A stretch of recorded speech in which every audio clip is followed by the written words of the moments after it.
રાજકોટના ગોંડલમાં ફરી સામે આવ્યો છે આંખલાનો આતંક। શહેરના MB કોલેજ પાસેથી પસાર થતા લોકો પાછળ દોડ્યો છે આંખલો। યુવાન પણ આંખલાથી જીવ બચાવવા દોડીને ભાગતો હોવાનો વિડીયો કેમેરામાં કેદ થયો। આંખલાની અડફેટે રોડ પર ઉભેલી લારી આવી હતી। આંખલાએ લારીને નુકસાન પહોંચાડ્યું છે। તો જીવ બચાવવા યુવક દોડતો હોય તેવું પણ જોવા મળ્યું છે ને આ પહેલી ઘટના પણ નથી કે જ્યાં આગળ આંખલાનો આતંક જોવા મળતો હોય। રખડતી રંજાડના આતંક આ પહેલા પણ જોવા મળ્યા છે અને હજી પણ જોવા મળી રહ્યા છે। સવાલ માત્ર એક જ છે કે કેમ પ્રશાસન આ રખડતી રંજાડને કાબૂમાં કરવામાં હજી પણ નિષ્ફળ નીવડી રહ્યું છે। લારી ચાલકને પણ નુકસાન થયું છે, લારીને પણ નુકસાન થયું છે। સમગ્ર ઘટના જે છે તે આસપાસમાં જે ઊભા હતા લોકોએ પોતાના મોબાઈલમાં કેદ કરી લીધી છે। સુરતમાં યુવકને બંધક બનાવી માર મારતો વિડીયો સોશિયલ મીડિયામાં વાયરલ થયો છે। યુવકને એક થાંભલા સાથે બાંધી માર મારવામાં આવ્યો। એક ઘરમાં લાકડાના થાંભલા સાથે યુવકને બાંધી માર મારવામાં આવ્યો હતો।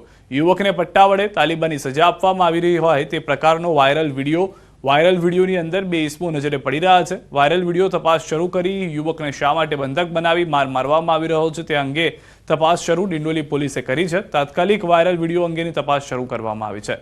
તપાસના અંતે સમગ્ર હકીકત બહાર આવી શકે તેમ છે।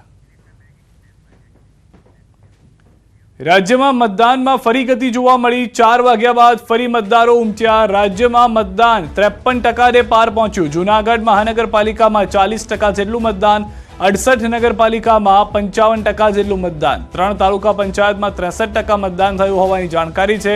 તો બપોરનો સમય હતો કે બધા લોકો આરામમાં હોય, ઢીલાઢફ થઈ ગયા હોય અથવા તો ગરમીનો અસર થઈ ગઈ હોય તેવી પરિસ્થિતિ હતી। પરંતુ જેમ જેમ હવે આંકડાઓ આવી રહ્યા છે તેમ તેમ મતદાન 50%થી પણ વધુ થતું હોય તેવી જાણકારી મળી રહી છે। રેકોર્ડ બ્રેક મતદાન થાય છે કે નહીં તે હજી પણ જોવું રહેશે, કારણ કે અનેક વિસ્તારો એવા છે કે જ્યાં આગળ રેકોર્ડ બ્રેક મતદાનથી લોકો ઘણા દૂર જોવા મળી રહ્યા છે।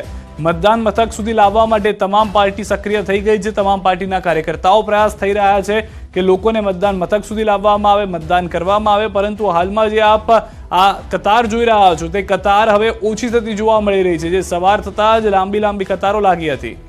આણંદ જિલ્લાની આંકલાવ પાલિકાની ચૂંટણીને લઈ વિપક્ષ નેતા અમિત ચાવડાએ પ્રતિક્રિયા આપી।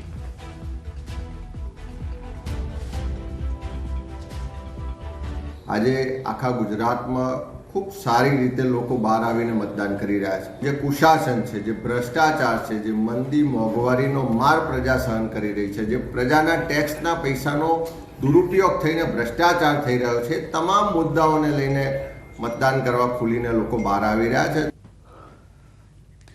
તો મતદારોમાં આજે ભારે ઉત્સાહ જોવા મળી રહ્યો છે। લોકો મોટી સંખ્યામાં મતદાન કરવા માટે પહોંચી રહ્યા છે। આણંદની આંકલાવ પાલિકા ચૂંટણીમાં મતદાન મથકો પર નિરીક્ષણ કરવામાં આવ્યું। જિલ્લા પોલીસ વડા જીજી જસાણીએ કર્યું છે નિરીક્ષણ। કાયદો અને વ્યવસ્થા જળવાય તે માટે યોગ્ય ધ્યાન રાખવામાં આવી રહ્યું છે। અત્યાર સુધીમાં કોઈ અનિચ્છનીય બનાવ ન બને તેનું પણ પૂરેપૂરું ધ્યાન રાખવામાં આવ્યું છે અને તેવી કોઈ ઘટના પણ નથી ઘટી, તેમજ શાંતિપૂર્ણ રીતે મતદાન પણ કરવામાં આવી રહ્યું છે। આજરોજ આણંદ જિલ્લા ખાતે જે સ્થાનિક સ્વરાજની ચૂંટણી છે, જેમાં 3 નગરપાલિકા છે, ઓડ, બોરિયાવી અને આંકલાવ, અને સાથે તાલુકા પંચાયતની જે ચૂંટણીઓ છે તેમાં સવારથી લઈને અત્યાર સુધી ખૂબ જ શાંતિપૂર્વક રીતે મતદાન ચાલી રહ્યું છે। મતદાન બાબતે અથવા તો મતદાનની પ્રક્રિયા કોઈપણ રીતે મતદાનની પ્રક્રિયા સાથે સંકળાયેલી કોઈપણ બાબતો વિશે કોઈપણ ફરિયાદ હજુ સુધી પોલીસને કે સ્થાનિક વહીવટીતંત્રને મળેલી નથી। તો જામનગરના ધ્રોલમાં મતદાનને લઈ મતદારોમાં ઉત્સાહ જોવા મળ્યો। મહિલા તેમજ પુરુષ મતદારોની મતદાન મથકે લાંબી કતારો જોવા મળી। વોર્ડ નંબર 2ના ચામુંડા પ્લોટમાં મતદારોનો પ્રવાહ જોવા મળ્યો। મતદાન મથકે સુરક્ષા વ્યવસ્થાને લઈને 400 જેટલા પોલીસ જવાનો પણ તૈનાત કરવામાં આવ્યા છે, ત્યારે ધ્રોલમાં શાંતિપૂર્ણ મતદાન થઈ રહ્યું છે। જામનગર જિલ્લામાં ધ્રોલ, કાલાવડ અને જામજોધપુર નગરપાલિકાની સામાન્ય ચૂંટણી છે ત્યાં યોજાઈ રહી છે। ત્યારે સવારથી જ જામનગરના ધ્રોલના વોર્ડ નંબર 2માં ચામુંડા પ્લોટ ખાતેના જે મતદાન મથક છે ત્યાં મતદાતાઓની કતારો જોવા મળી છે। જે પ્રકારના દ્રશ્યો જોઈ રહ્યા છો, અહીં મતદાતાઓ સવારથી જ કતારો લગાવીને ઊભા છે।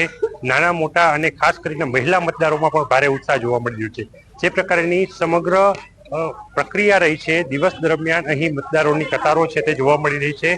જામનગરના ધ્રોલમાં જે પ્રકારે વાત કરવામાં આવે, જે ચામુંડા પ્લોટ પાસેના મતદાન મથક છે ત્યાં દ્રશ્યો જોઈ શકાય છે કે સવારથી જ અહીં જે કતારો છે તે તમામ બૂથ ઉપર કતારો જોવા મળી રહી છે। ખાસ કરીને વાત કરવામાં આવે તો બપોર બાદ પણ અહીં જે તડકો તપી રહ્યો છે તે તડકા વચ્ચે પણ મતદાતાઓ છે તે પોતાના મતાધિકારનો ઉપયોગ કરવા માટે મતદાન મથકે પહોંચી રહ્યા છે. શાંતિપ્રિય વાતાવરણમાં કોઈ પણ જાતની અનિચ્છનીય ઘટના ન બને તે માટે ચુસ્ત બંદોબસ્ત પણ ગોઠવવામાં આવ્યો છે. 400 થી વધુ પોલીસ કર્મીઓ અને સુરક્ષા કર્મીઓ તૈનાત છે. ત્યારે જામનગરમાં હાલ શાંતિપૂર્ણ વાતાવરણમાં સવારથી શરૂ થયેલ જે મતદાન છે એ મતદાનની ટકાવારીમાં પણ 40%થી વધી અને આગળ વધી રહી છે અને બપોર બાદ પણ મતદારોનો પ્રવાહ છે તે વિગત મતદાન મથક પર જોવા મળી રહ્યો છે. જે પ્રકારે લોકશાહીનું આ પર્વ ઉજવાઈ રહ્યું છે ત્યારે નાના મોટા સૌ કોઈ જે પ્રકારે આ મતદાનનું પર્વ ઉજવવા માટે થનગનતા હોય તે પ્રકારના દ્રશ્યો છે તે જામનગરમાં સામે આવી રહ્યા છે. કિંજલ કારસરિયા, ન્યૂઝ 18 ગુજરાતી, જામનગર. તો જામનગરના જામજોધપુરમાં બીમાર વૃદ્ધા મતદાન કરવા પહોંચ્યા. જામજોધપુરની સરદાર વલ્લભભાઈ પટેલ હાઈસ્કૂલ ખાતે વૃદ્ધ મહિલા કમરની બીમારીથી પીડિત હોવાને કારણે ટેબલ લઈને મતદાન કરવા આવ્યા. મહિલા પાસે વ્હીલચેર ન હોવાને કારણે ટેબલના સહારે મતદાન કરવા પહોંચ્યા. માજી મંત્રી ચીમન સાફરિયાએ મહિલા સાથે વાતચીત કરી.